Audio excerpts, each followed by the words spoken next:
This holiday craft is beginner level. At my house, homemade ornaments are a family tradition. Hi, I'm Lisa Blair, and today I'm going to show you a Casa Blair favorite. So get ready to make a snowman Christmas tree ornament. Sometimes we use materials that require supervision, like scissors, so have fun creating this project with an adult helper. Here's what you'll need to get started for this project.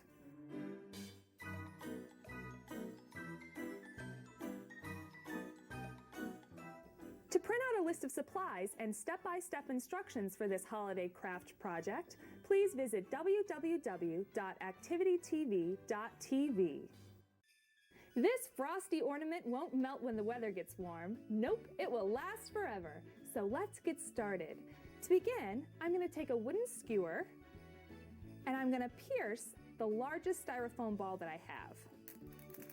This is going to be the bottom of our snowman. Here's one ball, then I have a medium-sized ball, and then the smallest little snowball here. I'm going to make sure that those holes are pretty big, and then I'm going to slip them off. By putting the wooden skewer through each one of the styrofoam balls, we've created a hole to put this silver pipe cleaner through. I'm going to thread all 3 styrofoam balls onto this pipe cleaner. The pipe cleaner is going to be the hanger for our ornament.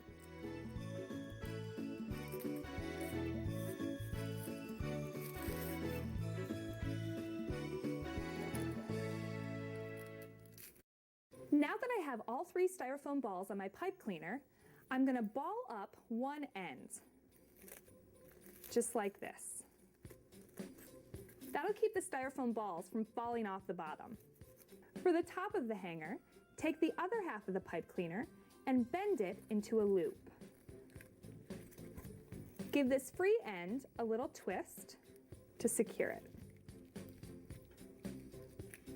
And now I'm ready to add a little glitter to my snowman. I'm going to take this plate and I'm going to cover the snowman with glue. This part is the best. You can get really ooey gooey. I'm going to spread glue all over him. Okay. Now smear the glue all over.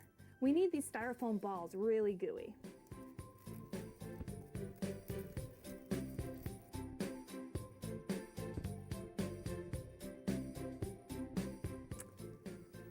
Now I'm going to take some of this fake snow. It's like large, chunky glitter. And I'm going to sprinkle it all over my snowman. Just like that.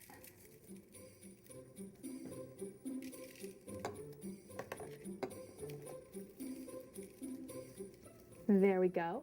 And because I want my snowman to really shine, I'm going to take some finer white glitter and sprinkle that on top as well.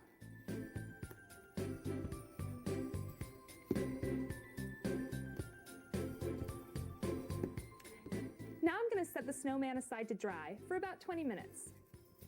Now that my snowman is dry, it's time to bring him to life. I'm going to add 2 arms that are made out of twigs. I just found these outside. I'm going to put one arm on the side here.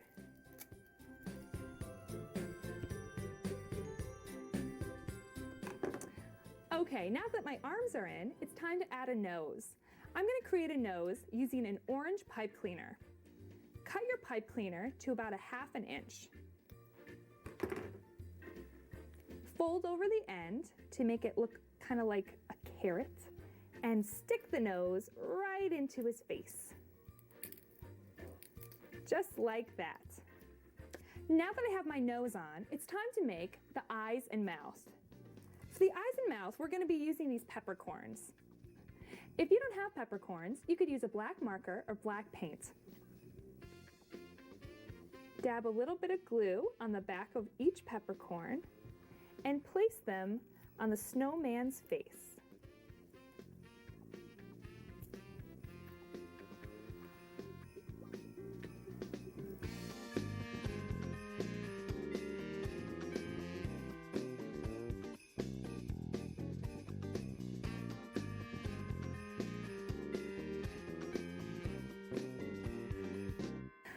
the face of my snowman is done, it's time to create a scarf to keep him warm on those cold wintry nights.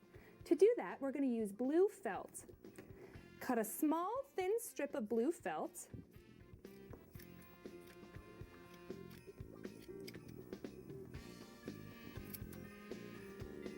Once you have your blue felt cut out, create a fringe by just making little small cuts along each edge.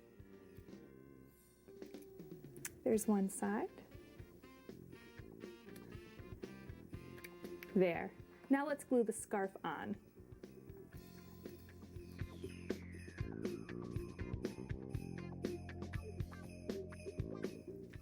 Add a little dab of glue to make sure that the scarf stays put.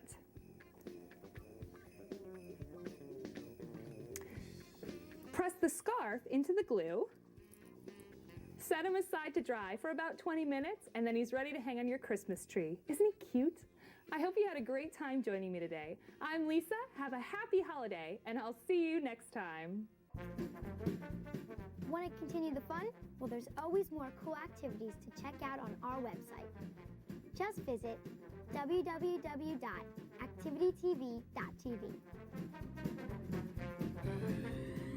Made for on demand.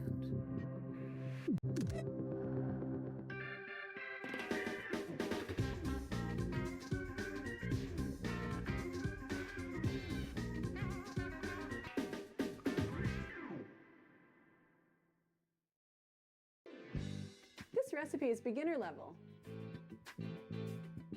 On cold winter days, you need something that will really warm up your spirits, and nothing does that better than a cup of hot chocolate.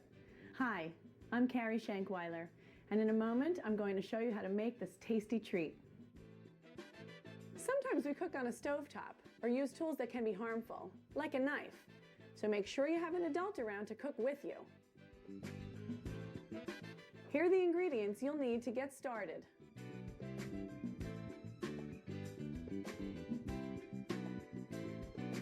To print out a list of ingredients and step-by-step instructions for this recipe, please visit www.activitytv.com. It's really easy to make hot cocoa from scratch. All you need are a few simple ingredients. So let's get started. On my stove, I have a medium saucepan. I'm going to pour in some unsweetened cocoa powder. Remember, there's no sugar in here, so I wouldn't try to sample this as one of your first ingredients to taste. And we're going to add some sugar to it and a little bit of salt. Anytime you add salt to something sweet, it brings out the sweetness and all the flavors in what you're making. Now, I'm just going to whisk these ingredients together so that the unsweetened cocoa powder gets the sweetness from the sugar and the salt is nicely blended in. We want to try to get rid of a few of these lumps of cocoa too. That looks good for now. Now we need to turn this dry mixture into sort of a paste. And to do that, we need to add some liquid. So we're going to add 1/3 cup of water. And I'm going to turn my stove on to a medium heat. Okay, hold on to my handle while I'm stirring. Now you can see it's a really dark, rich brown. That beautiful dark chocolate color. And we want to get this to be a really smooth mixture before we add any other liquid. Otherwise, your hot cocoa will be kind of grainy. So let it take its time getting the heat up. This is looking really smooth now. We want to let the temperature go up a bit. And we want to bring it to a boil. So I'm just going to let the heat do its work now, and I'm going to stop stirring for a minute. Once it comes to a boil, which I see it's starting to do, can you see the bubbles forming in the center now? Once it comes to that boil, we're going to let it boil like that for about 2 minutes.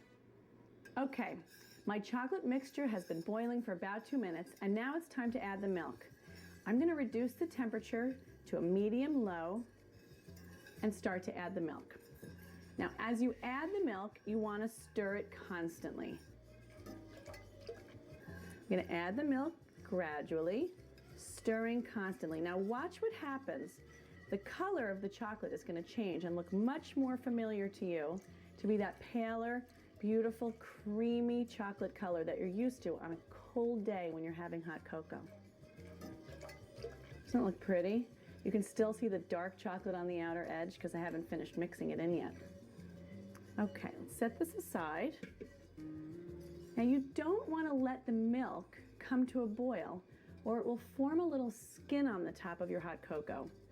If it does happen, you just have to ask your adult helper to skim off that little layer of skin that forms and just get rid of it, because underneath it is still good hot cocoa.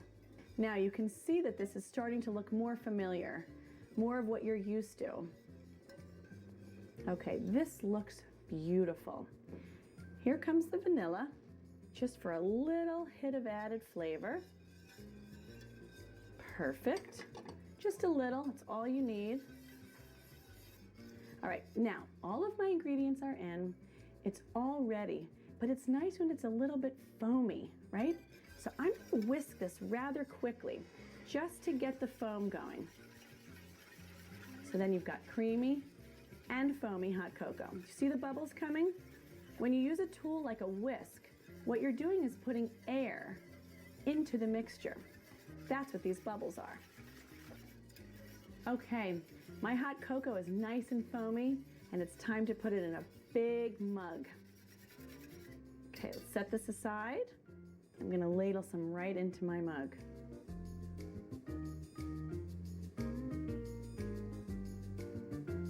That looks so good. Here's my hot cocoa, but I like to add a little whipped cream to my hot cocoa. Spoon in some whipped cream. Yum. How good does that look? A little more for me. Wasn't that so easy? That's all there is to it. Now you have made hot cocoa from scratch. Thanks for cooking with me today. I'm Carrie Shankweiler. I'll see you next time.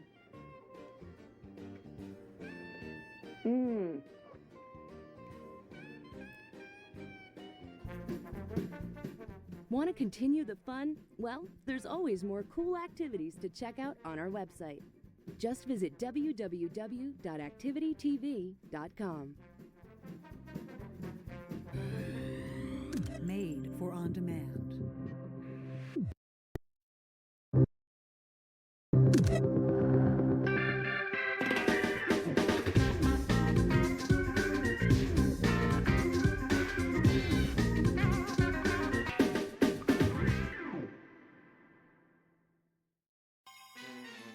This cartoon is beginner level. Welcome to Activity TV. So you want to be a cartoonist? Then you've come to the right place. Hi, I'm Bruce Blitz. Now Santa had 8 reindeer, and today we are going to draw the most famous reindeer from that number 8. Just wait, you'll see.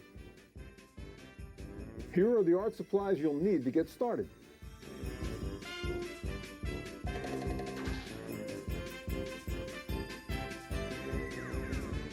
To print out a list of supplies and step-by-step instructions for this cartoon, please visit www.activitytv.tv. All right, let's get started drawing this cartoon great from the number 8. And this is called a doodle trick. And doodle tricks are when you take a number or a letter and turn them into a finished cartoon. And the good part about working that way is that most of the drawing is sort of done for you simply by writing that number or letter. I'll show you what I mean. Right here, I'm going to write the number 8. And now we have something to build on. It's kind of like, instead of looking at a white piece of paper, we have the number 8 to work with. Now, right here, I'm going to put some eyes on the top part of this 8. And all I'm going to do is make a curved line like that, like a C, and another backward C right over here. And in the center, I'm going to put some black dots with a white space in the center, and they'll be for the eyes. All right, now we're going to put some eyebrows in, and this determines a lot about the expression when you put eyebrows in. And by going up like that, it kind of leads you to believe he's happy, or at least not angry, and that's what that does right there. The rest is determined by the mouth. Right now we're going to draw his famous nose, and this is what helped to guide Santa's sleigh. So you make an oval right down there in the bottom part of this 8. All right, now we said about that smile, we're going to do that right now. Out of the side of that oval, make a line like that, a curved line up there, and another one over here. And that will be his smile. And a couple lines on top where it pushes up the cheek. All right, now right over here, we're going to draw an ear. Now an ear for a reindeer, it's kind of like a teardrop shape. Like that, comes to a point over here, and the same thing over here. There you go, and now we're going to put some detail in that ear. Just a line like that, it gives a little bit of dimension.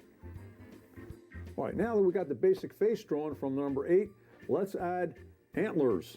And antlers are fun to draw because you almost can't go wrong, except you don't want to make them too heavy because it could look like a moose. You got to be careful.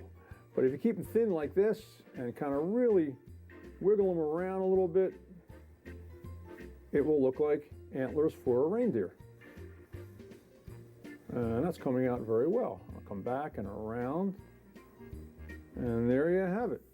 There's nothing left to do now but add some color to this great cartoon character.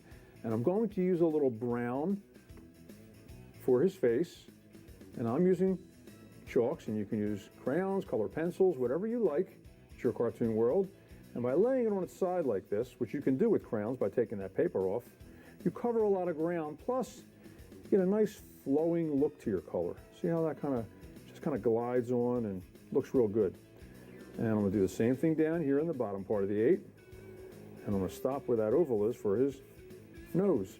I'm going to put a little bit of yellow for the antlers. Okay, coming up and around. Remember, friends, don't be discouraged because your drawings may not come out the way you planned. They could come out better. Every professional was once an amateur. Everybody started somewhere. So never get discouraged. All right, I'll add the rest of the color to the antlers here, and now we're going to add color to the best part, his nose. And I'm going to use some chalks, and I'm going to leave a little bit of white space up top, just right there, and I'm going to darken in the rest. Now you see this chalk kind of got rid of that black line, so it looks just like a completely red nose. Now I'm going to put some cartoon effects and accessories. Now cartoon effects and accessories are those little extra doodles around the drawing that kind of give a little extra dimension to your pictures. It adds a little more punch and helps to drive home what it is you're trying to say. For instance, his nose is kind of lit up. So how do we do that? We add some lines like this, and it looks like it's kind of bright. Add one up there and one there. And there you have it, a cartoon drawing from the number 8 of Santa's most famous reindeer, Rudolph, and his shining nose. I'm Bruce Split saying thanks for being with me, and keep on cartooning. Want to continue the fun? Well, there's always more cool activities to check out on our website. Just visit www.activitytv.tv. Made for on demand.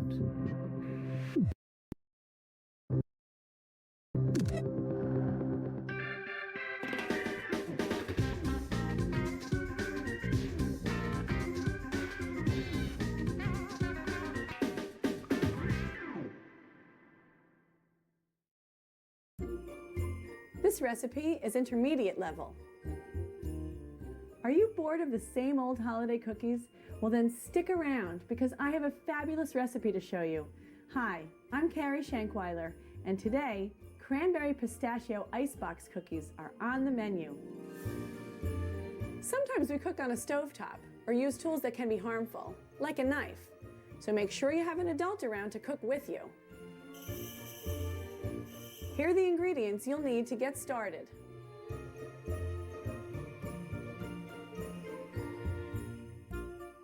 To print out a list of ingredients and step-by-step instructions for this recipe, please visit www.activitytv.tv. Icebox cookies get their cool name from being chilled before they're baked. They can either chill out in the freezer or the fridge, but either way, they always taste great. Let's get started. The first thing we need to do is in a large mixing bowl, we're going to cream together some softened butter. Okay.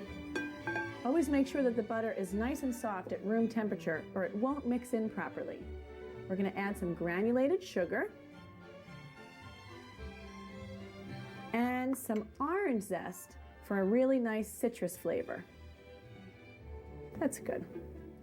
Now we're going to beat this together with an electric mixer until it's light and fluffy for about 3 minutes. Make sure you hold your beater nice and steady. Start on a low speed until that sugar gets into the butter. And once you see that the sugar is getting mixed into the butter, you can put the speed on a little higher. Now we're just going to do this till it's light and fluffy. Every so often you can stop your mixer and use the rubber spatula to scrape down the sides. That way you make sure everything beats in properly. Scrape that off right there. Let's go again. Okay, look, can you see how creamy that looks? You can tell that the orange zest is really well incorporated. Now, I need to get my dry ingredients ready, so let me just set this aside for now. I have here a bowl of flour, to which I'm going to add a pinch of salt and a little bit of cinnamon. I think cinnamon is a great spice to use right around the holidays. All right, I'm just going to use my fork to combine these ingredients carefully because I don't want to lose anything out of the bowl. Okay, that's good enough. And now I'm going to gradually add this flour mixture to my creamed butter. Make sure you keep your beater on a very low speed when you're adding flour so that it doesn't go everywhere. A little at a time to get it going. There's quite a bit of flour in this mixture because you want these cookies to hold their shape while they're baking. You really don't want them to spread that much. That looks good. Let's add the rest of the flour mixture. And we're going to mix this until it forms a dough, just until it comes together. You can see larger clumps of dough forming, and that's what lets me know that if I stopped this mixer now, I could use my hands to form it into a ball of dough. Now that my dough is just about ready to be formed into a ball, it's time to add the pistachios and the cranberries. Now here's what I love about this recipe. A lot of people like the colors red and green right around Christmas time, and you can get red and green in your cookies totally naturally using pistachios and cranberries. So I'm going to fold these in with my rubber spatula. Okay. Now once you feel like the cranberries and pistachios are well combined, you can use your hands to form this into a ball of dough. All right, do you see how just by squeezing this together with my hands, it comes together really nicely. Sort of kneading it a little bit to get the crumbly mixture from the bottom mixed in. You kind of have to squeeze it. That gets the butter worked into the flour for whatever is falling off of the dough. I think that looks good. Now, we just get this onto my counter. And the rest of this that's in here, I'm going to take out with my hands and just press it onto the rest of the dough. Now, if some of it falls off, don't worry about it. Just press as much as you can into this ball. Okay, now that my dough is formed into a ball, it's time to divide it into 2 equal pieces. So I'm just going to cut it in half. Okay. And then I'm going to wrap each piece in a piece of wax paper.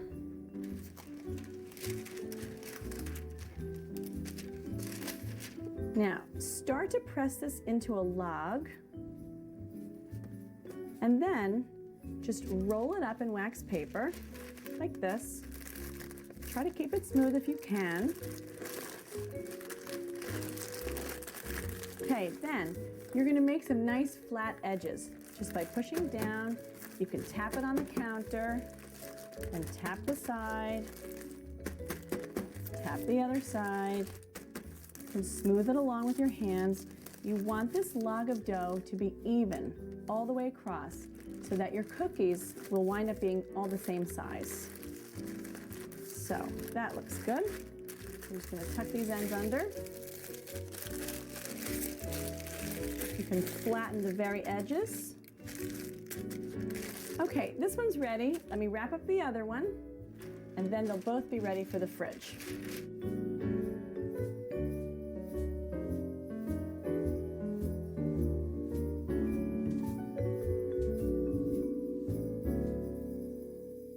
Okay, these are ready. It's time for them to chill out in the fridge.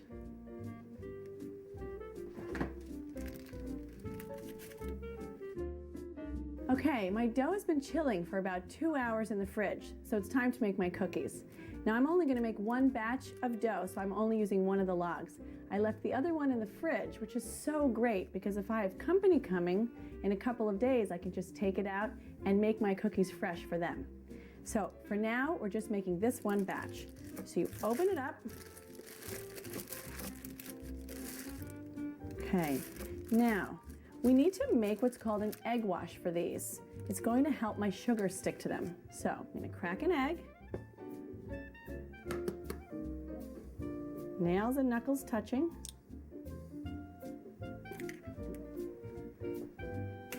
Okay, I'm going to whisk this up.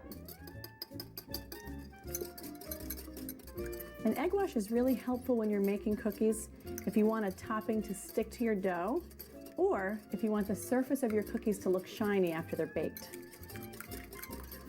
Okay, that's good enough. I'm going to use the pastry brush to brush the egg wash all over the dough. If you don't have a pastry brush at home, use your fingers. Just make sure you wash them when you're done. Anytime you're using a bowl of liquid that you need to put somewhere else, hold the bowl near what you're working on. You'll spill a lot less that way. So I'm pouring it on one side, turn the dough over, brush it on the next. To make these look extra sparkly after they bake, we're going to use some turbinado sugar. It's a nice large crystal sugar with a beautiful natural rich dark brown color. I'm going to sprinkle it right on my wax paper.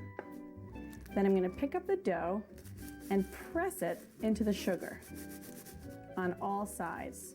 If you find that you're running out of sugar, just sprinkle some more right on the wax paper. You see how it's really nicely coated?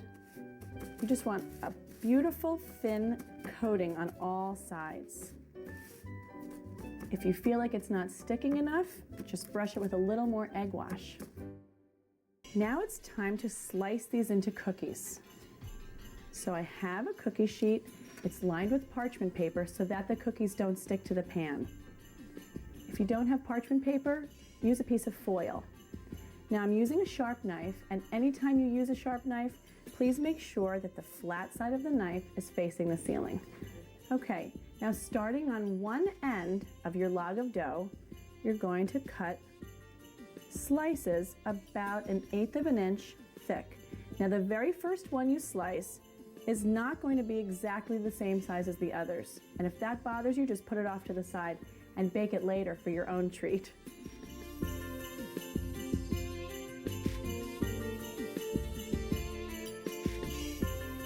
You'll want to arrange your cookies about 1/2 inch apart on the baking sheet.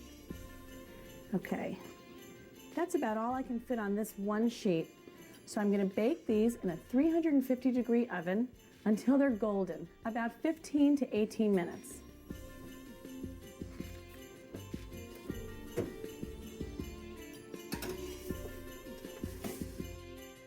My kitchen smells so good. The cookies are definitely ready. And they look perfect. Okay. Beautiful. They're golden, the sugar is sparkling, and they're ready to serve on my platter. So I'm just going to take these cookies and carefully, because they're really hot, place them on my platter to serve to my guests.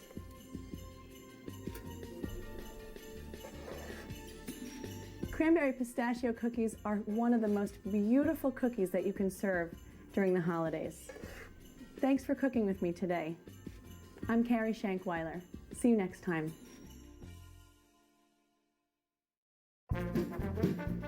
Want Want to continue the fun? Well, there's always more cool activities to check out on our website. Just visit www.activitytv.tv. Made for on demand.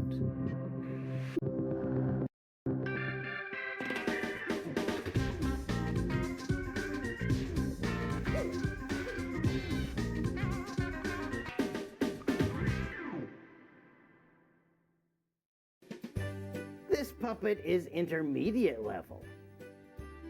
'Tis the season for holiday puppets. Hi, I'm John Kennedy, and in a moment, I'm going to show you how to make a Santa Mitten puppet, so stick around. Sometimes we use materials that require supervision, like scissors. So have fun creating this puppet with an adult helper. Here's what you'll need to get started on this puppet project.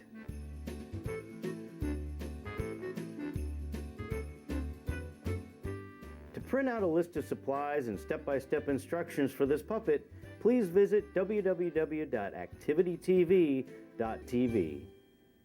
We're going to start with our red felt and do the body of Santa. We're going to cut two of these patterns, one with the mouth slit and one without the mouth slit. One with,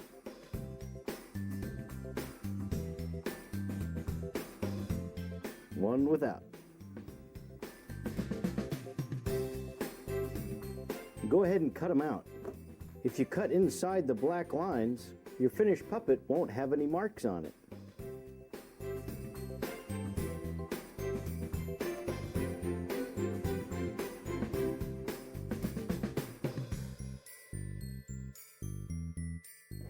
On the body piece with the mouth slit, just make a little snip. I use the tips of my scissors and cut right on the line.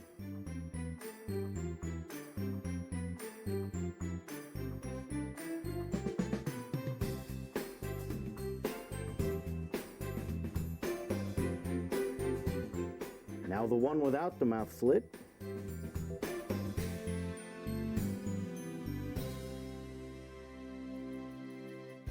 Now let's use the tan felt to cut out the face. We've got a pattern here with the mouth slit in it. You only need to cut one of these.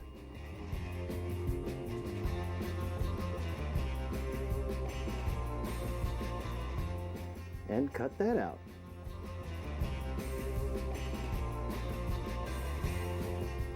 Cut the mouth slit in this too, the same way you did in the body. Now let's cut out the black felt mouth lining. We're going to use a white pencil so you can see how I'm tracing it. And cut that out.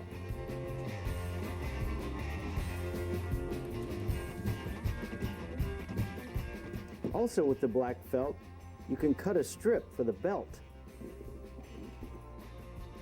I just cut a 1/2 inch strip all the way down.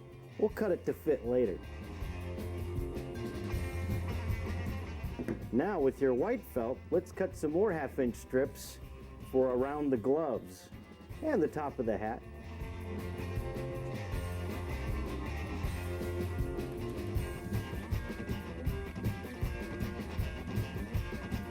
The last pattern we're going to need to cut out is the beard. I've got a pattern here with the mouth slit in it, so we're going to be cutting it the same way we did the face and the body pattern, but we're going to use white fur. Make sure the flow of your fur is going down when you trace it onto the back.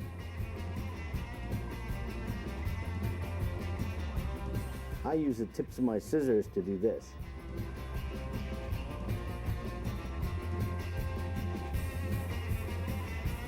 This area here is where the eyes and nose will show through.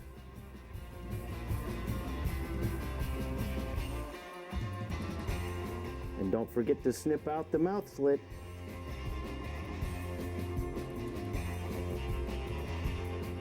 Now just get rid of all the little extra fluffies from the fur.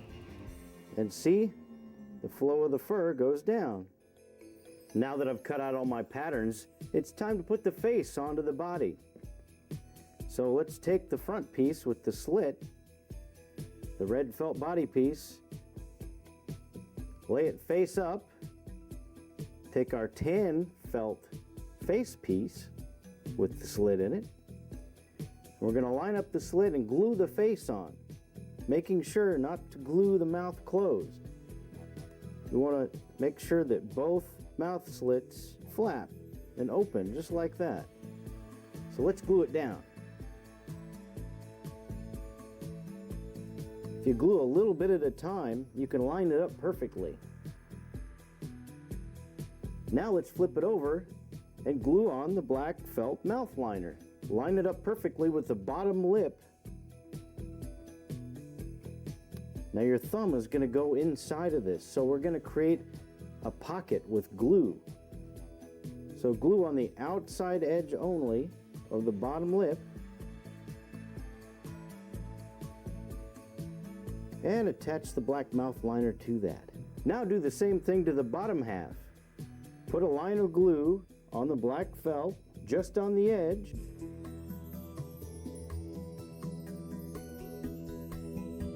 And fold it up and tack it down to the upper part of the lip. When you lift up, you're going to see that what we just tacked to the upper lip is going to be the back of the mouth. Now, while we have it down, let's glue on the back part of the red felt body. Now, don't glue on the bottom part because your hand's going to go inside. You just want to put a bead of glue around the outside edge, from the side to the top of the hat to the other side.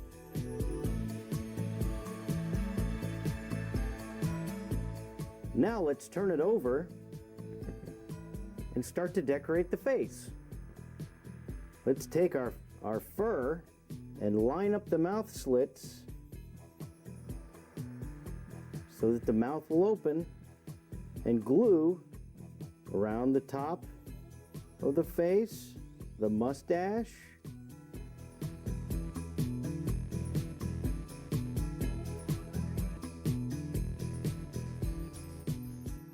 starting to look like Santa. Now let's take some pom-poms and make his nose. I've got a large pom-pom for the middle of his nose and two smaller pom-poms for his nostrils. And I'm going to glue this into the little face area. The center big one, and then glue on the two smaller for the nostrils. And two white pom-poms for the eyes, with two smaller pom-poms that are black for the pupils.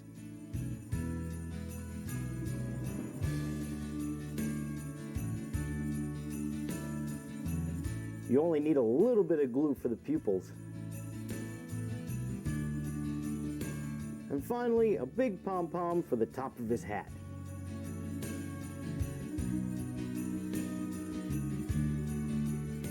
Now we're going to use those strips. First, the white felt strips to go around the gloves. So just wrap it around and snip it to fit.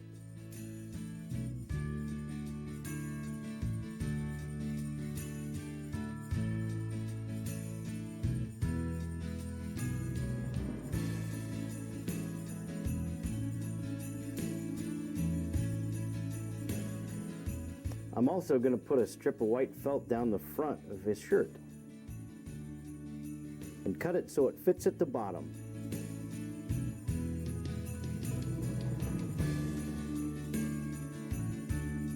Now take the black felt strip and make a belt.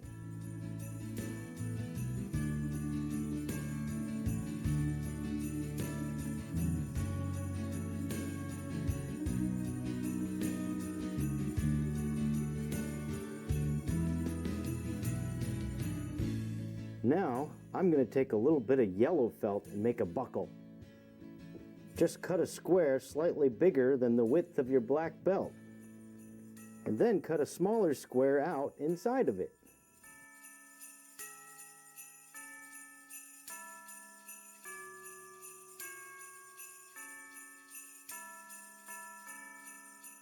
I think my Santa's looking really good, but to fill out his head, I'm going to add a little bit of stuffing. That's gonna make him look a lot better. I think my Santa mitten looks great. Now let me show you how to operate him. One way is to put your thumb in the left glove, your pinky in the right glove, and put your 3 fingers, index, middle, ring, in the top of the head and make his head move up and down to make his mouth move, like so. Ho, ho, ho! Or you can put your index finger in the left glove, your thumb in the mouth, and your middle and ring finger in the top of the head with your pinky over in the right glove to make his mouth move like this. Ho, ho, ho, ho, ho! Now you're talking, or I am. Ho, ho, ho, ho, ho. I hope you have a great time making your Santa mitten. Thanks for joining me today. I'm John, and I'll see you next time. Happy holidays! Ho, ho, ho, ho, ho, ho. Oh, I'm tired. Where are my reindeer? Want to continue the fun? Well, there's always more cool activities to check out on our website. Just visit www.activitytv.tv. Made for on demand.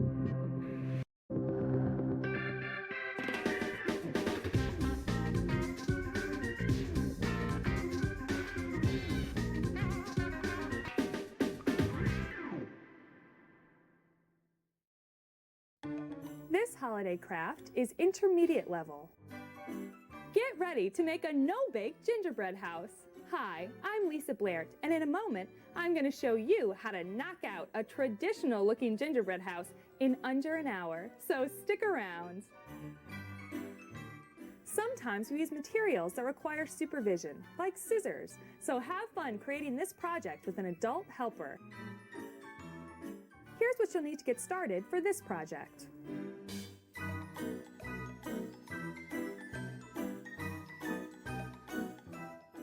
To print out a list of supplies and step-by-step instructions for this holiday craft project, please visit www.activitytv.tv. This gingerbread house is so easy to make, and it's also a terrific holiday decoration. Let's get started. To begin, take a tissue box and cover it with graham cracker. We're going to use graham crackers instead of gingerbread, so we don't have to do any baking. To attach them to the tissue box, I'm going to use this royal icing. Royal icing is made from powdered sugar and egg whites. You just beat the egg whites and add the powdered sugar to reach the consistency of glue. Okay, let's smear this royal icing on the side of our tissue box. Just like this. I'm going to coat all 4 sides because I'm going to cover all 4 sides with my graham crackers.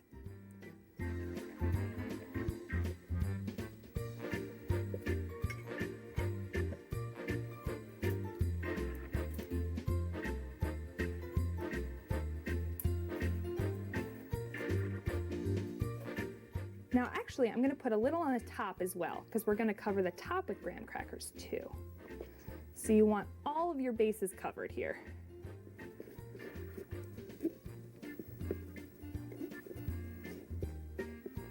All right, let's stick on the graham crackers. It's okay if your graham crackers don't reach all the way to the top of your house. We're going to cover this thing with candy, so you won't be able to tell.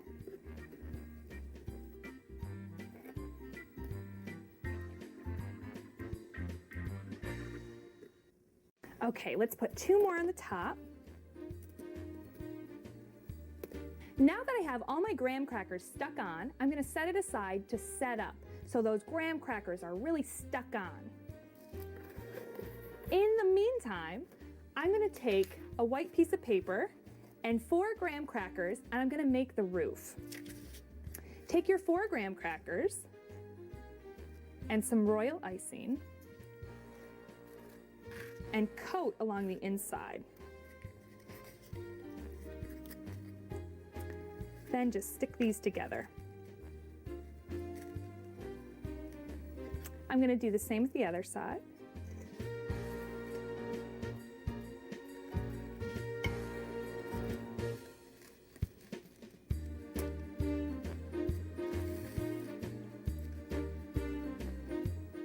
Okay, I'm going to let these set up for a little bit too, so that I can join them to create the roof. Now that my roof tiles are dry, I'm going to take them and I'm going to join them together with some royal icing. Put some icing right along the top and then make a joint right here for the roof of the house. I'm going to set this aside to dry for about a half hour. Once the body of your gingerbread house is dry and the roof is dry, it's time to put them all together. Take the roof and place it right on top like that. And now comes the fun part. It's time to add the candy. I have this whole tray over here of different candies that I like. You can use whatever kind you want, but I'm going to use some candy peanuts, some peachy rings, some spearmint trees. Let's get started. I'm going to take my peanuts first, and I'm going to dip them in the icing, and then I'm going to use these kind of as the siding for my house. So I'm just going to place it right on the bottom here.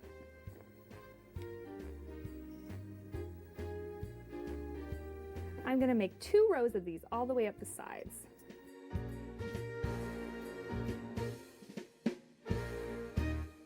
All right, all my peanuts are on and they look great. Now it's time to decorate the front of my house. I'm going to add a little shrubbery with these green trees. Maybe one here.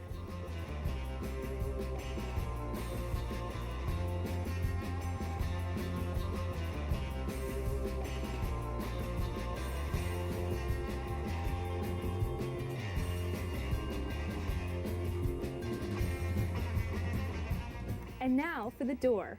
I have these little chocolatey graham crackers to add for the door. I'm going to add 2 of them. There's one, and one more. Just like that. All right, I'm going to use these peachy rings for a couple windows. Maybe put a window right here.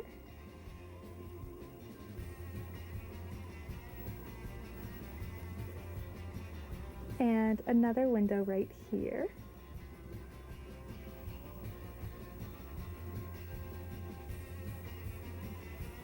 Now that our windows are complete, it's time to work on the roof. I'm going to take one of these long sticks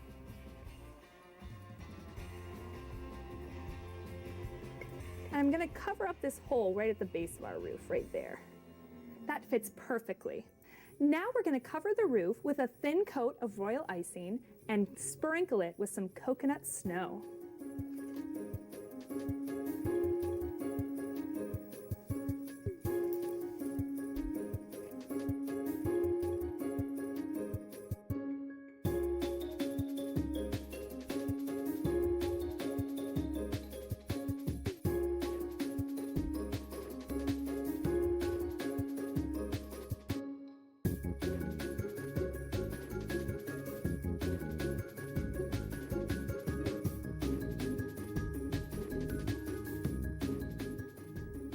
All right, now that this is covered with icing, it's time to add the snow. Take your shredded coconut and just sprinkle it right over the top like a huge snowstorm. Just like this. That looks so cool. It smells good too. You can also make it snow all around the ground too.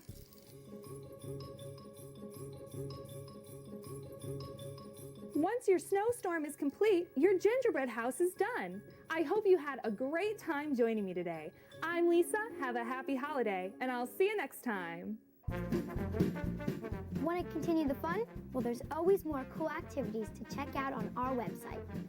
Just visit www.activitytv.tv. Made for on demand.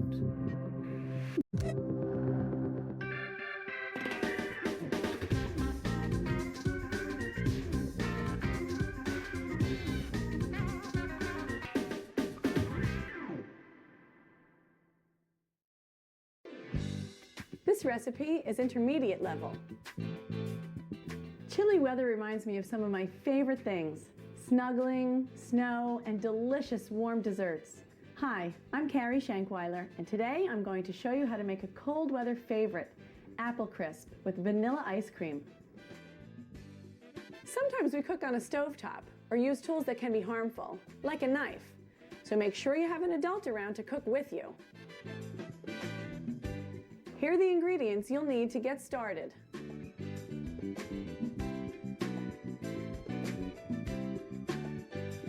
To print out a list of ingredients and step-by-step instructions for this recipe, please visit www.activitytv.com. Okay, let's get started. The first thing you have to do is preheat your oven to 400 degrees, which I have already done. So let's get our apples ready. I have already peeled and sliced 6 Granny Smith apples. I'm going to add to that some granulated sugar, sprinkle around. Now, depending on the sweetness or tartness of your apples, you can vary the amount of sugar that you add. These are Granny Smith apples, so I'm adding a little extra sugar because they're kind of tart. Now I'm going to sprinkle in some cinnamon. That looks good. Now, let me stir this around.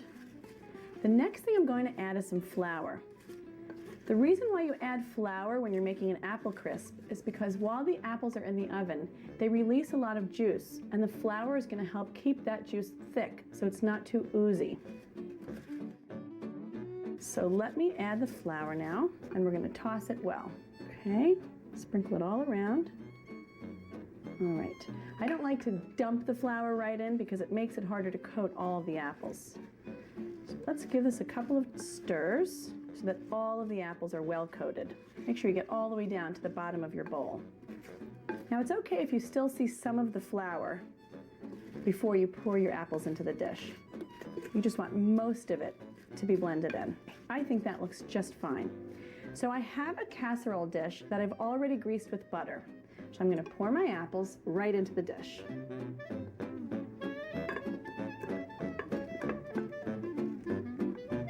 That looks great. We'll set this aside, and I'm just going to spread the apples around so that they're nice and even through the pan. Okay, that looks good. It's time to make the topping. So in a mixing bowl, we're going to put some brown sugar, crumble this up a little, some oats, quick cooked oats. That'll give it a nice hearty feeling. Some flour, some sugar, and some cinnamon. And I'm just going to stir these ingredients together. You can even just use your fingers to stir this up. Get it nice and mixed together. Now once these ingredients are mixed together, you're going to add some slices of cold butter. Make sure the butter is cold when you add it. I leave the butter in the refrigerator up until the very last minute that I need it, so that it's nice and cold when I use it. Now, I'm going to put these slices of butter, nice and cold, into the bowl. All right, good. Now, you're going to use a pastry blender to mix this butter into the crumbly mixture. If you don't have one of these pastry blenders at home, you can use 2 butter knives or a fork.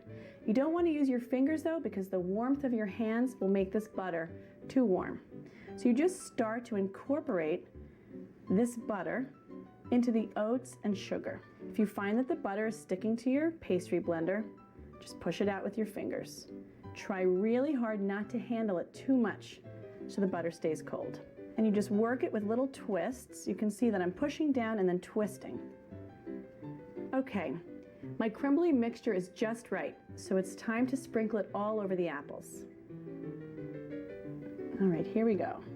You can use your hands for this to make it all evenly coated so that everybody who's served has some of the good stuff on top. The crumbly happiness on top.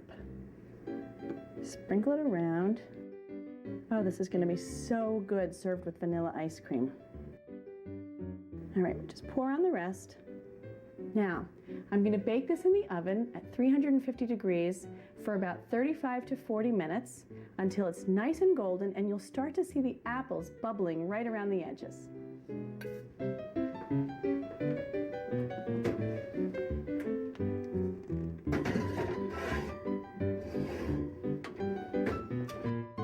set it for 35 minutes.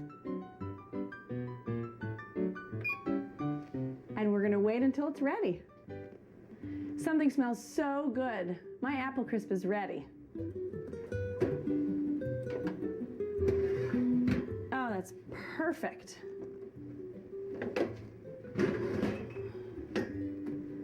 Okay, the topping is nice and crisp, and you can tell that the apples are tender. I can't wait to dig into this. All right, I'm going to put a spoonful of it on my plate. Oh my gosh, it's really hot, so be careful. But you can feel how crispy the topping is. Get some of that on my plate. Beautiful. You can see how the apples are nice and tender, and you can see that it's created that beautiful sauce with the cinnamon. In fact, there's a little extra sauce at the bottom. Let me get some of that on there.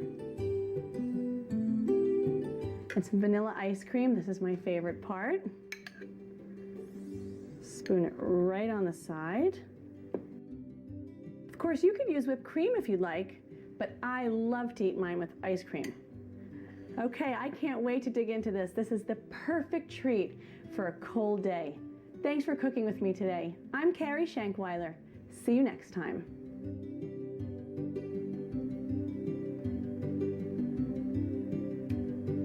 Perfect. Want to continue the fun? Well, there's always more cool activities to check out on our website.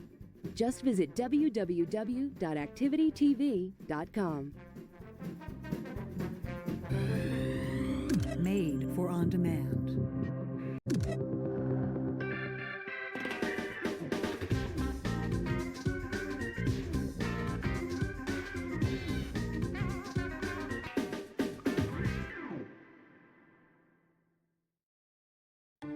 This holiday craft is expert level. This super cool stocking will bring Santa lots of good cheer on Christmas Eve. And who knows, he might even slip you an extra present. Hi, I'm Lisa Blair, and I'm going to show you how to make a homemade Rudolph fireplace stocking. Sometimes we use materials that require supervision, like scissors, so have fun creating this project with an adult helper. Here's what you'll need to get started for this project.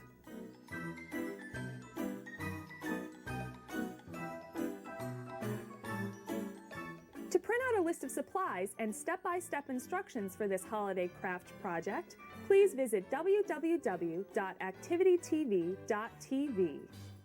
This stocking honors one of Santa's most faithful helpers and will certainly give you a free pass into any reindeer game. So let's get started. To begin, we're going to make our stocking out of these 2 pieces of red felt. If you want, you can draw guidelines, but I'm just going to do it freehand. I'm going to cut right along the edge for the tube of the stocking. And then I'm going to create the heel of the sock.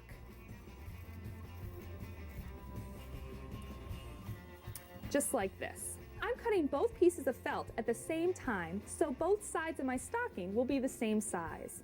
Now, as I get right to the tip of the sock, I'm going to stop and create the nose of Rudolph. We're going to create Rudolph's face all along the edge because this kind of looks like the nose of a reindeer. So when you get to the tip, create a little bulb just like this.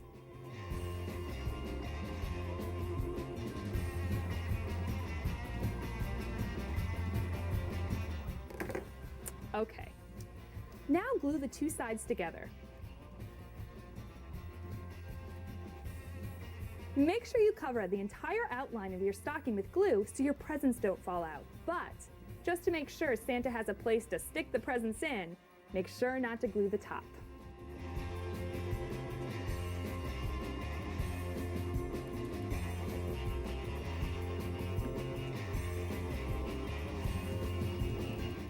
Put the top stocking over the bottom half.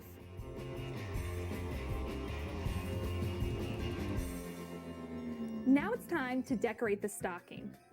We're going to begin by glittering Rudolph's nose. So I'm going to cover the tip of his nose with glue. To create a glittery Rudolph nose, cover this ball with glue.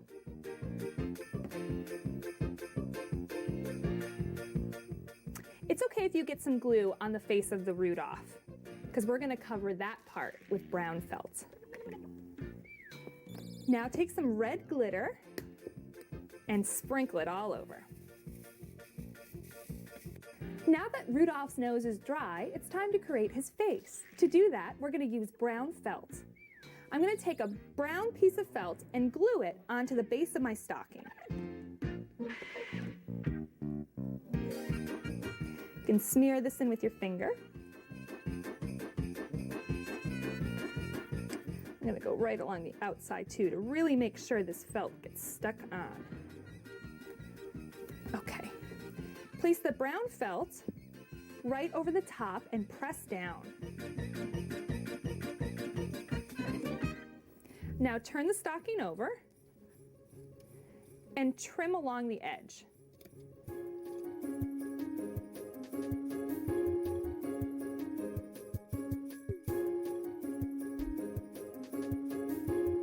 When you come to the nose part, just bend the brown felt up and trim in a circle.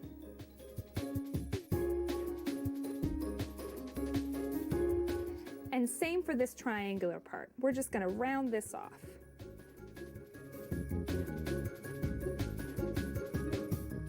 All right, now that we have Rudolph's face done, it's time to add the big eye. This is really going to bring Rudolph to life. I have this super big googly eye. I'm going to put some glue on the back.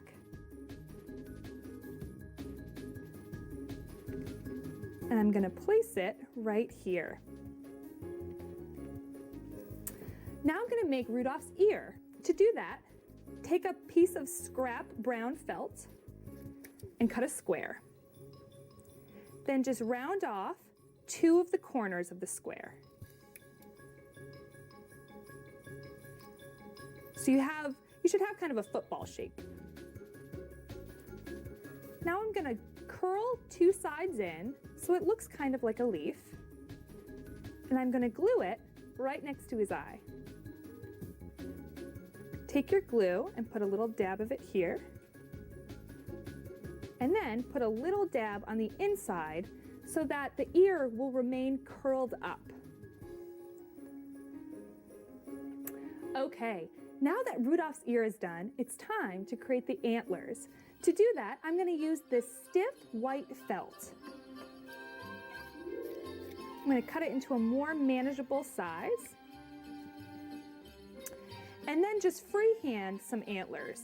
If you don't feel comfortable freehanding it, you can always draw out a guideline first and then just trim it.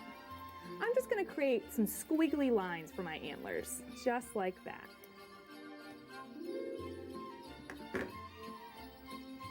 This is looking great. Okay, let's glue the antler down. Take your glue and dab some on the back. And then just stick the antler right behind Rudolph's ear.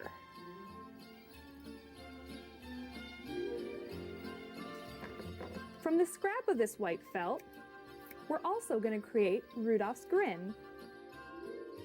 I'm going to create a half smile because we're only seeing half of Rudolph's face. Now glue the mouth on. Just like that. Okay, now what Christmas stocking is complete without a little fake fur trim? I have this really cool fake white fur that I'm going to glue right to the top. We're going to use the same method that we did for Rudolph's face. We're going to glue on the fur first, and then we're just going to trim right around the sides.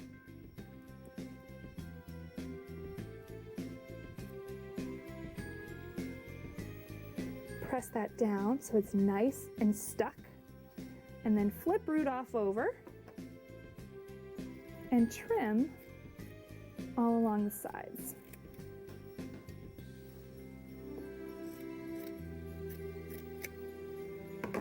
There. Now that my fur is all trimmed, I'm going to decorate this red part.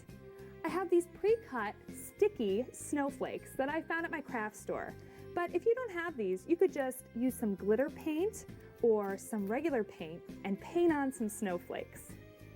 I'm gonna stick one right here, and then I have this little one to stick right next to it.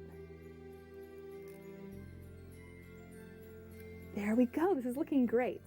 Now all we have to do is create a hanger with some gold cord. So take a piece of cord that's about 3 inches, fold the cord over, add a dab of glue, and then stick it right between your 2 pieces of felt.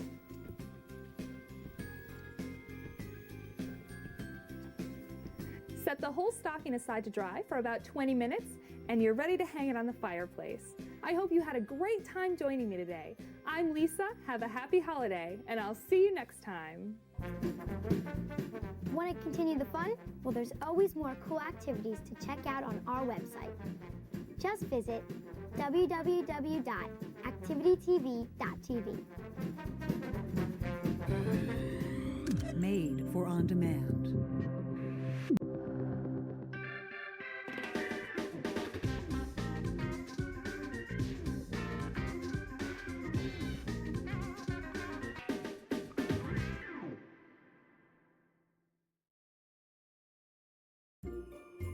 This recipe is expert level.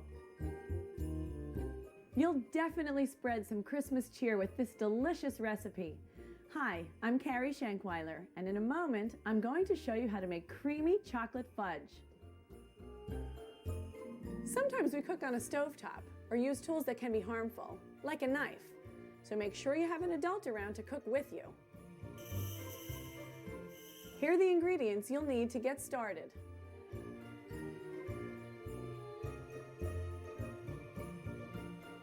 To print out a list of ingredients and step-by-step instructions for this recipe, please visit www.activitytv.tv. This rich fudge is a holiday favorite for me and my family. Let's get started. In our saucepan, we need to combine some sugar. This is granulated sugar.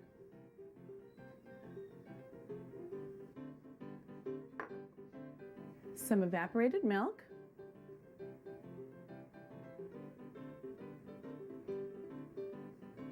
And a bit of salt.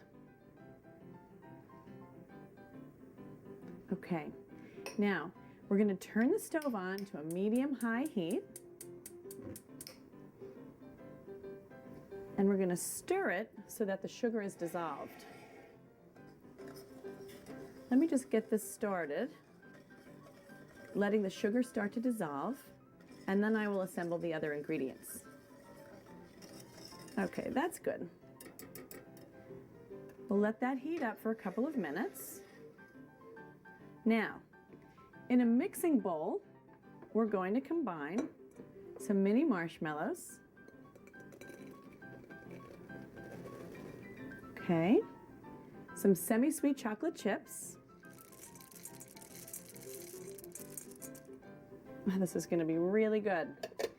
And the next ingredient I'm going to add is some German sweet chocolate that's already broken into pieces. You want this chocolate broken into pieces. It will melt a lot easier if it's small pieces. I'm going to also add some vanilla for some extra flavor.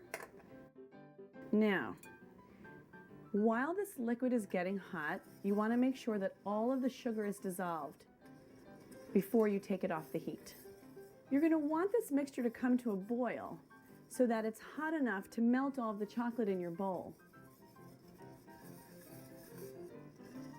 See how it's foaming up around the sides? That means it's almost ready.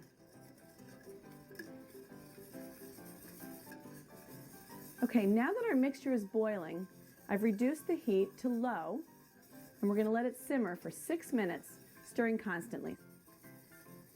So I've had my sugar mixture on this low heat for about 6 minutes, and now it's ready to melt the chocolate. The liquid needs to be extremely hot in order to melt all of this chocolate. So let me turn off the heat, and I'm going to very carefully pour this over the chocolate. This liquid is really hot, so this is definitely a grown-up's job.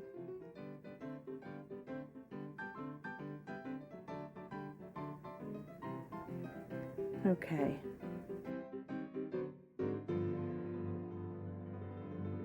Now, once you have the liquid mixture over the chocolate, you need to let it sit for a few minutes.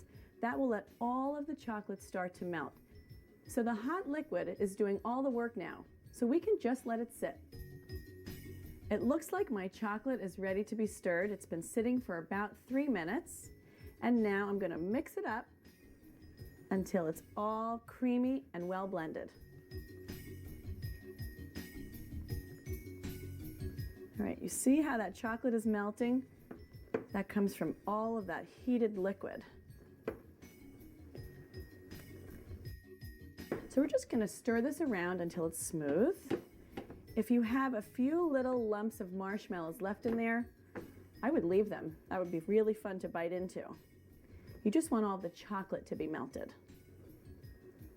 Okay. This looks perfect. It's nice and smooth. Now at this point, if you wanted to, you could add other fillings to your fudge. You could put in some whole marshmallows or nuts or raisins, but I like mine just plain on the inside. So I'm going to take my melted mixture and pour it into my pan. I have here an 8-inch square pan that I've already greased. So I'm going to pour this hot mixture into the pan. Use my rubber spatula to scrape it out. That looks so creamy. It's really easy to make fudge from scratch.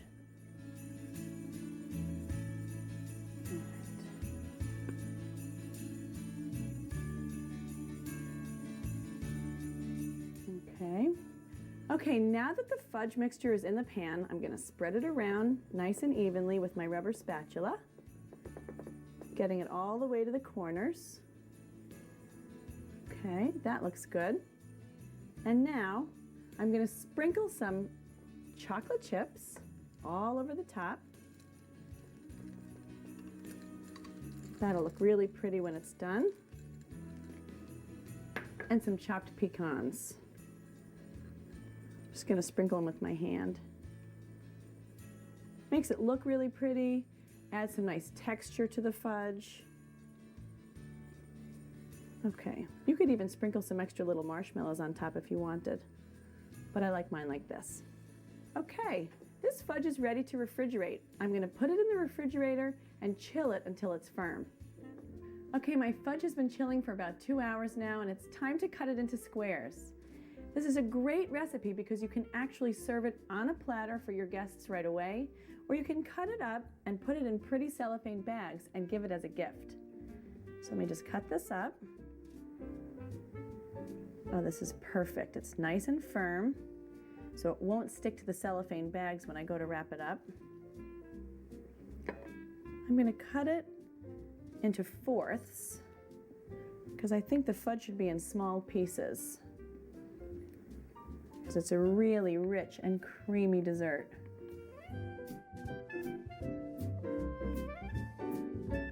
I've finished cutting the fudge into squares. They're all about the same size. And now I'm going to put them on a platter, and then I'm going to show you how to wrap them as a gift. You can just use the same spatula to try to lift some of these out. There we go. That's why it's really important to grease your pan before you pour the mixture in. So let me take some of these out, lift them up, then I can get them up with my fingers. This looks perfect. Okay, yum.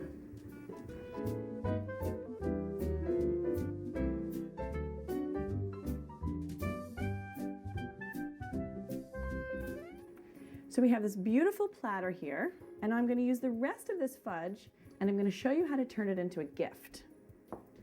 You're going to need clear cellophane bags, which you can get easily at any craft store. Try to get the small ones because we're cutting small pieces of fudge. Now I open up the bag. Try to keep it from touching the sides of the bag as you get it in so it doesn't get too messy going in. So now I'm going to twist it up with one of these pretty silver twist ties right around the fudge. Give it a twist. I'm going to wrap it all the way around so I don't see the twist completely. And then I'm going to take one of these really pretty ribbons. Use any color you want. I think red looks really festive for the holidays. tie it up, make a pretty bow. That looks so pretty. This is a great gift to give to a teacher or a friend or stick in somebody's stocking. Look, doesn't that look so pretty? And there you have it, easy, homemade, creamy fudge. Thanks for cooking with me today. I'm Carrie Shankweiler. See you next time. Want to continue the fun? Well, there's always more cool activities to check out on our website. Just visit www.activitytv.tv. Made for on demand.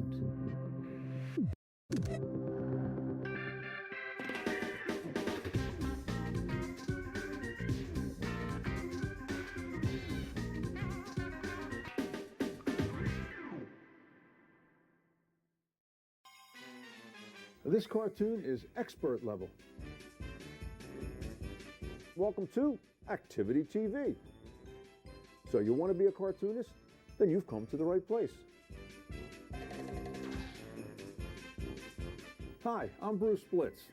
I'll bet you didn't think it was possible to draw a complete Christmas snow scene by starting with the number 8. But you can, and I'll show you how. Here are the art supplies you'll need to get started.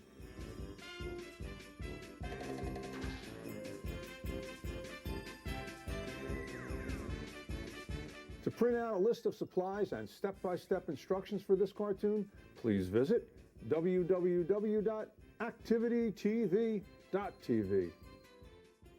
All right, let's begin drawing that Christmas snow scene using the number 8, and I've already kind of framed it out with a rectangle here, and we'll just fill in that area.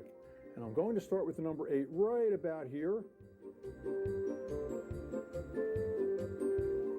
Just like that, come around and create that number 8.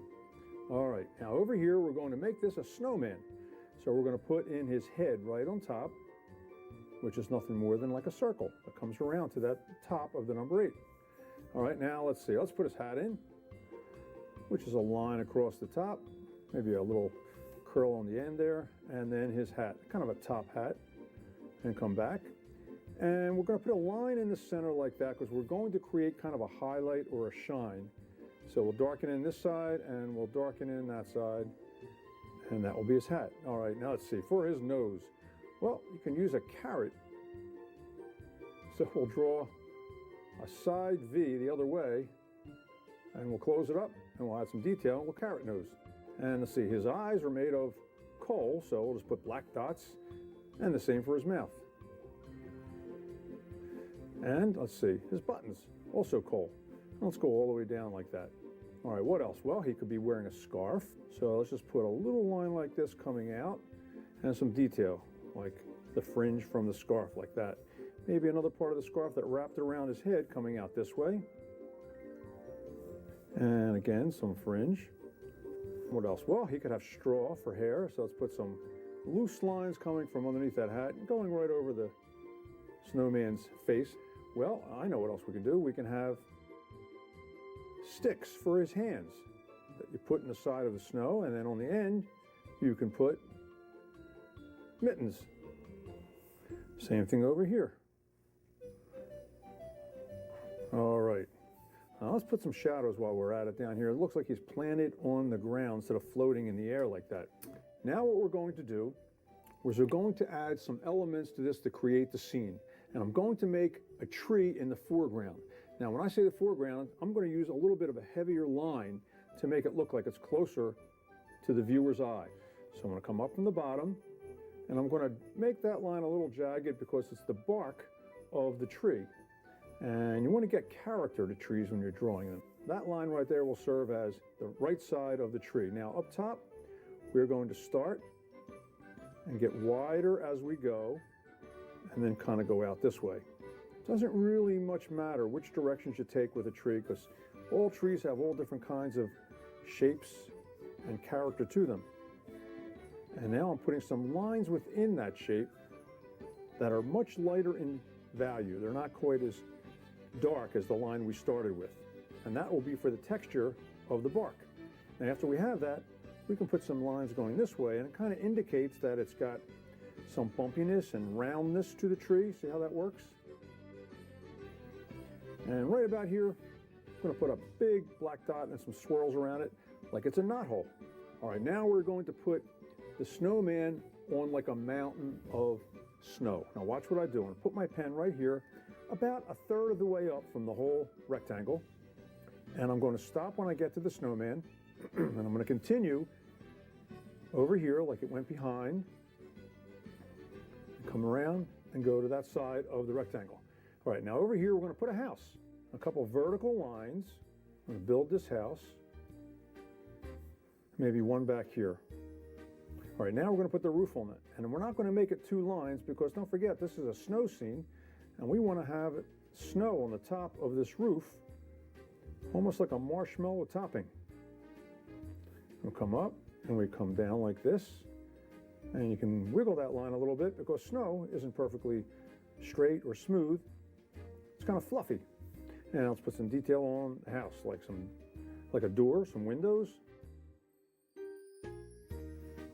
And over here, and you know what, we can even add another part of the house coming out this way because we have a little room, and make a roof on that as well. Right here, let's put a chimney, which is nothing more than a square.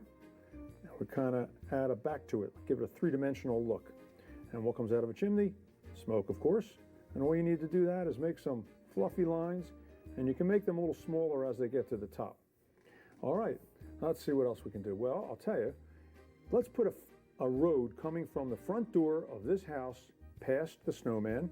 Now watch what I do. Very lightly, I'm going to start at the door, make a curvy line that comes down that way, and the other one is going to come out this way, the other line, and I'm getting wider as I get to the front. Now that's called perspective, friends, and don't let the word perspective scare you. All it means is that objects that are closer to the viewer's eye seem larger than the same thing in the distance. For example, this road is actually the same distance from here to here, all the way back there. It just doesn't look that way because it's in the distance. That's called perspective. A great art technique, and it adds depth to your drawings. All right, what else can we do here? Well, I'll tell you what, we can add some clouds. Maybe a couple up here. And because this is a winter snow scene, we are going to add some snow. Now here's how you do that. Make some circles all over the picture. Go right over what you've already drawn. It doesn't matter. Put them everywhere. Over the tree. And as many circles as you want. And that works well. And you can even, after you have these circles down, add some light lines. Now watch, real lightly. I'm going to draw some lines like this, and it'll indicate kind of like the wind. You can almost hear it. Now that we have all this down, I'm going to add some color. And you don't need much because it is snow, and snow doesn't have a lot of color. But you'd be surprised, it does have some shadowing to it, and we'll use that. Okay, first let's work on the snowman. I'm going to use some scarlet for his mittens, and adds a little color. And maybe for his scarf too, so he's color coordinated, friends. Face it. And some orange for his nose, because that's a carrot. Now I'm going to take some gray and I'm going to shade the snowman. Now these are sphere shapes, they're balls, and if the light is coming from up here, we would shade the side away from the light. That makes sense because it's not seeing the light as much as this side. Do a little bit up here too. Maybe even for the side of his face. All right, next we're going to put some color into that tree. Now again, if this side here is the one that is facing the light, this side would be a little darker. So I'm going to lay my chalk down, and I'm going to bear down on the left side a little bit heavier than I am on the right side. And go up there, and come down a little bit. We want some color in there, but not as dark in value. Let's see, for the house, I'm going to make that a yellowish color. Go back, maybe a little bit in there. A little bit of gray for the smoke coming out of the chimney. And I think this is shaping up pretty well. And remember, friends, if your drawings don't come out the way you want the first time, that's where your pause button and your rewind button come in handy. So don't get discouraged. That's what Activity TV is all about. You can learn at your own pace. Now let's go back in and add one more element to those wind lines. I'm going to use a little bit of blue and watch. Go right over the drawing and it adds a little color and it makes it look like wind. And now, all right, now check this out. Look what a frame or a mat does to enhance even a simple little drawing like that. It's something you'd be proud to give to someone in your family or hang on your wall. And all that started with the number 8, a whole winter snow scene. I'm Bruce Blitz saying thanks for being with me and keep on cartooning. Want to continue the fun? Well, there's always more cool activities to check out on our website. Just visit www.activitytv.tv. Made for on demand.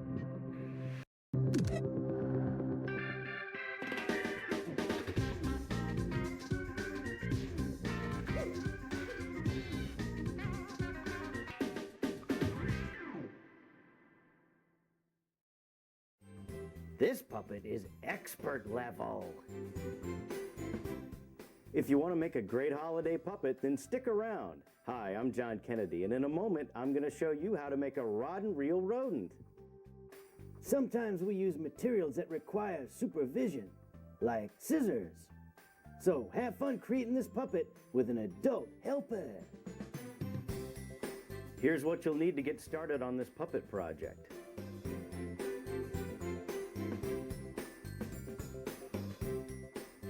To print out a list of supplies and step-by-step instructions for this puppet, please visit www.activitytv.tv. Rod and reel puppets are really cool, and they're great for holiday puppet shows, especially this Christmas-themed rodent. So let's begin. Now, the first thing you're going to want to do is make the rodent body. Now, this is a plastic egg that I found, but if you don't have an egg, well, you can also use a plastic milk jug or plastic soda bottle. Anything will work like that. Now, the first thing you're going to want to do is cut the egg in half. You want to cut it exactly in half because this is what the puppet's going to ride on, the bottom section of the egg. I'm going to only need half of the egg for my body, so I'm going to put this side aside, and we're going to get the glue and a strip of fur and cover the body with the fur. Start by laying out the fur over the egg, center it up, and we're going to make little darts, I call them, just by pinching up the fur. One in the front, 2 on the sides, and 1 in the back. This is going to be the nose, this is going to be the hips, and this is going to be the tail. Now, in knowing that, we're going to put glue everywhere that the fur is touching the egg. So take the fur off and cover the egg with glue. Okay. You're going to want to get glue all the way down the bottom edge of the egg and on the top.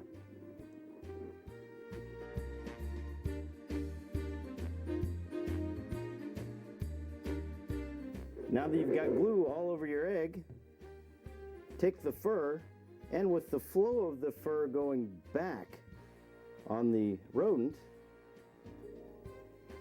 place the fur directly in the center of the egg. And while the glue is still tacky, we're going to want to make our little hip darts, our tail dart, and our nose dart. Now, normally with a dart, you would cut the dart away, but we're going to leave the material here. They're going to become a part of the anatomy of our rat.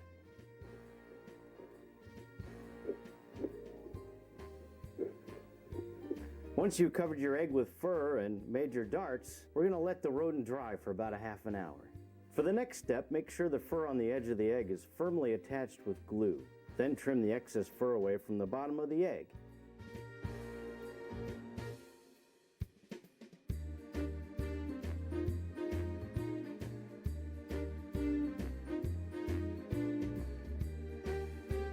You're going to want to leave the folds on the sides because this will become the hips of your rodent.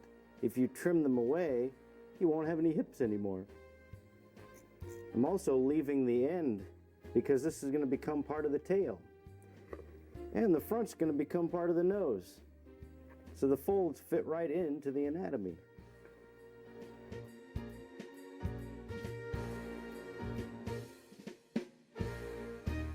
The next thing we're going to want to do is bring those hips forward. So we're going to put glue on the edge of the side folds and bring them forward. And I've got some clips. You can use a potato chip clip or a clothespin. This will help hold it in place while it dries for about 15 minutes.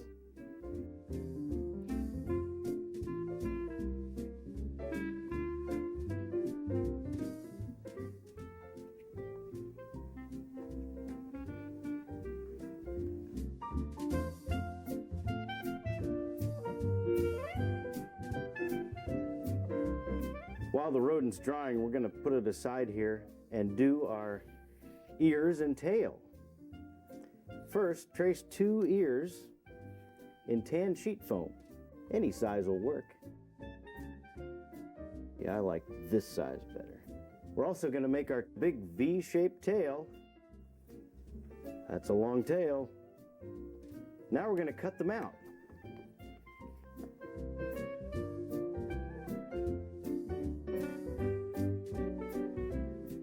Once we finish cutting out our ear shapes, we're going to set the ears, the tan sheet foam, onto the fur. And I'm looking at the direction of my fur. I want the fur to go up on the ears, so I'm going to turn this around so that the fur is pointed up. Now you can trace the fur out around the ears. Cut where you traced.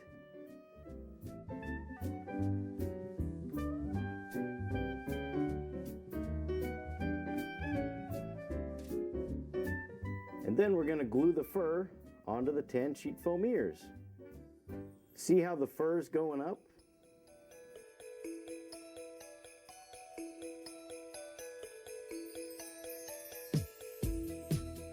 So while the ears are drying, we're going to make eyelids for our button eyes. Here's how it's going to work. We're going to roll the tan sheet foam around the eye and mark a U shape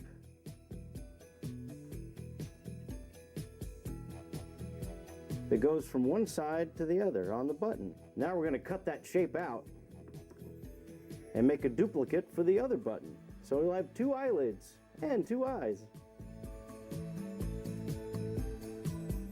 Now take the tan sheet foam, put a little bit of glue around your button and put it on the outside edge.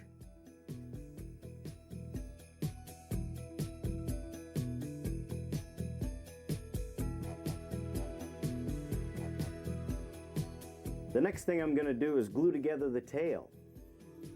Put glue on the inside and fold the tail together. This is also a good place where you can use potato chip clips to hold your tail together while it's drying. Now it's time to assemble the face of my puppet. So I'm going to start off with the nose. I'm going to take a black button, just like the eyes, and I'm going to glue it to the very front part of the face.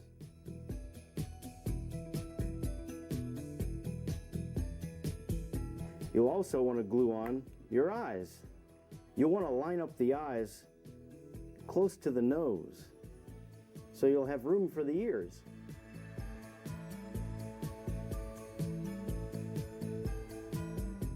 Then put the ears on, just behind the eyes.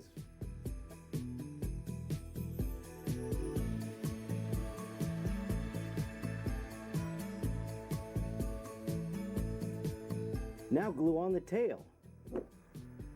You can insert it into the little pocket in the back, the fold that you made.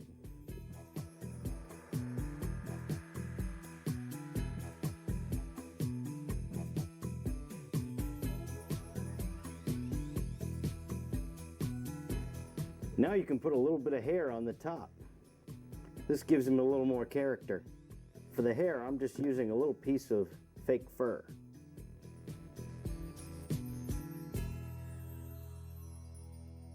Now the last thing you're going to want to do is attach your fishing pole to the front of your rodent.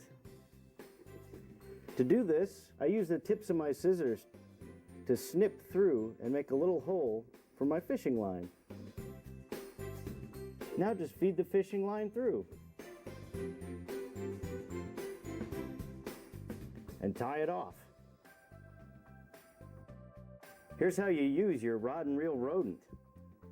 When you're doing your puppet show, put the rodent on one side of the stage and you go on the other side of the stage. That way, when you reel it in, people won't know how he's being performed and he'll look real, like this. 'Twas the night before Christmas, and all through the house, not a creature was stirring, not even a mouse. Reel him in. That'll surprise him. Thanks for joining me today. I'm John, and I'll see you next time. Want to continue the fun? Well, there's always more cool activities to check out on our website. Just visit www.activitytv.tv. Made for on demand.